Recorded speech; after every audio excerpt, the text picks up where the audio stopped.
Mientras el mercado de las criptomonedas se venía abajo y miles de millones se esfumaban en cuestión de horas, un activo digital parecía ir por libre. Hoy vamos a desgranar la curiosa historia de la resistencia de XRP en medio del caos total y a entender por qué, de repente, todas las miradas se centraron en él mientras el resto se hundía. Para que nos hagamos una idea de la magnitud del desastre, empecemos con esta cifra: 2.580 millones de dólares. Eso es, tal cual, la cantidad de dinero que desapareció del mercado cripto en tan solo 24 horas.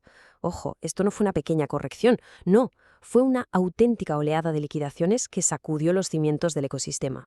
Y claro, detrás de esa cifra tan enorme hay personas.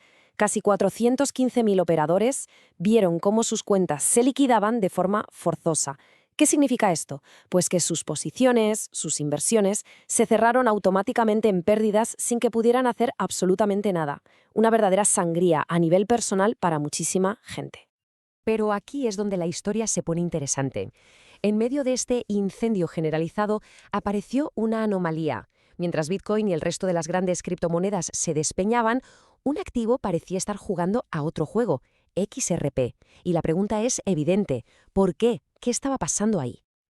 Y aquí está el dato que lo explica todo, la clave del misterio. En medio de la masacre, el volumen de operaciones con XRP no solo no cayó, sino que se disparó, un 74%. De repente, había un frenesí de actividad en torno a esta moneda. ¿Era pánico? ¿Una oportunidad de compra? ¿O algo completamente diferente? Pues eso es lo que vamos a ver. Bien, para poder descifrar el enigma de XRT, primero tenemos que entender la tormenta que lo rodeaba. Así que vamos a hacer una autopsia a este crash. ¿Qué hay exactamente detrás de esa venta masiva de casi 2.600 millones de dólares? La palabra clave aquí es liquidación. A ver, para que se entienda fácil, es como si alguien opera con dinero prestado. Si la apuesta le sale muy mal y el precio cae en picado, la plataforma de intercambio le cierra la operación automáticamente para evitar que las pérdidas sigan creciendo. Es un mecanismo de seguridad que, cuando se activa para miles de personas a la vez, provoca un efecto dominó brutal que acelera todavía más la caída. Fijaos en este gráfico porque es muy revelador. La parte gigantesca del pastel son las liquidaciones de posiciones en largo, es decir, de gente que había apostado a que el precio iba a subir. Esto nos dice algo fundamental: el mercado no se esperaba la caída. Había un exceso de optimismo que al final fue castigado de la forma más dura posible. Entonces, ¿cuáles fueron los ingredientes de este cóctel explosivo? Pues, para empezar, todo ocurrió durante un fin de semana, que es cuando suele haber menos gente operando, y el mercado, por así decirlo, es más fino y volátil. A eso le sumamos que ya veníamos arrastrando bastante presión de venta, y un sentimiento general de miedo, donde los inversores preferían más seguridad. La combinación fue sencillamente letal. Vale, perfecto. Ya entendemos el contexto de caos. Ahora volvamos al centro de la cuestión. XRP. ¿Qué señales, qué indicadores en los gráficos estaban provocando que tantos operadores se fijaran precisamente en esta moneda mientras todo lo demás se quemaba?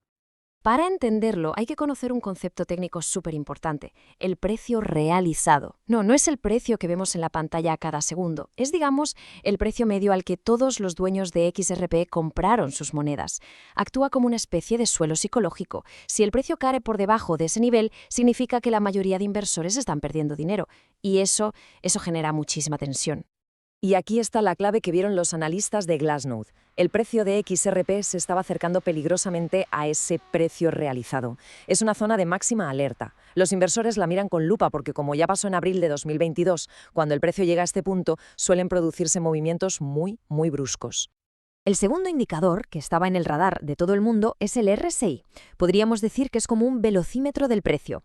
Mide si una subida, o en este caso una bajada, ha sido demasiado rápida y exagerada. Cuando el RSI cae por debajo de 30, entra en lo que los analistas llaman zona de sobreventa. Y efectivamente, el RSI de XRP se desplomó por debajo de ese nivel 30, entrando de lleno en esa zona de sobreventa. Para muchos operadores, esto es como comprimir un muelle al máximo. Sugiere que la presión de venta ha sido tan bestia que podría estar a punto de agotarse. Y quizás, solo quizás, abrir la puerta a un rebote.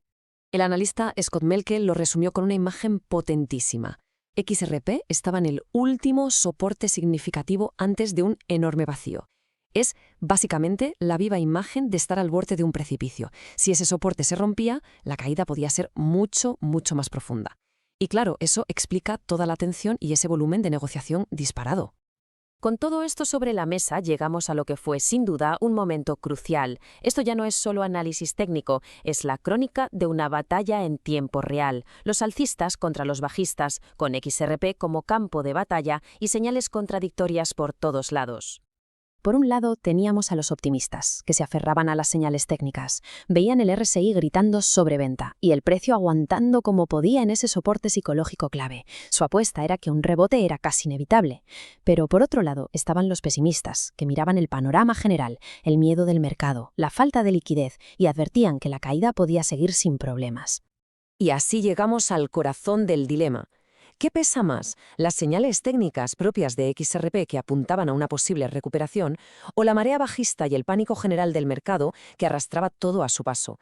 La respuesta a esta pregunta no solo iba a decidir el futuro a corto plazo de XRP, sino que nos enseña muchísimo sobre cómo funcionan realmente los mercados en momentos de pánico extremo. Y bueno, ya para terminar, un apunte importante sobre la naturaleza de todo este análisis que hemos hecho. Es fundamental recordar que todo lo que hemos comentado aquí es con fines puramente informativos y educativos. En ningún caso es un consejo de inversión. Operar en mercados tan volátiles como el de las criptomonedas conlleva un riesgo muy alto, por lo que es absolutamente imprescindible que cada uno haga su propia investigación y tome sus propias decisiones de forma informada.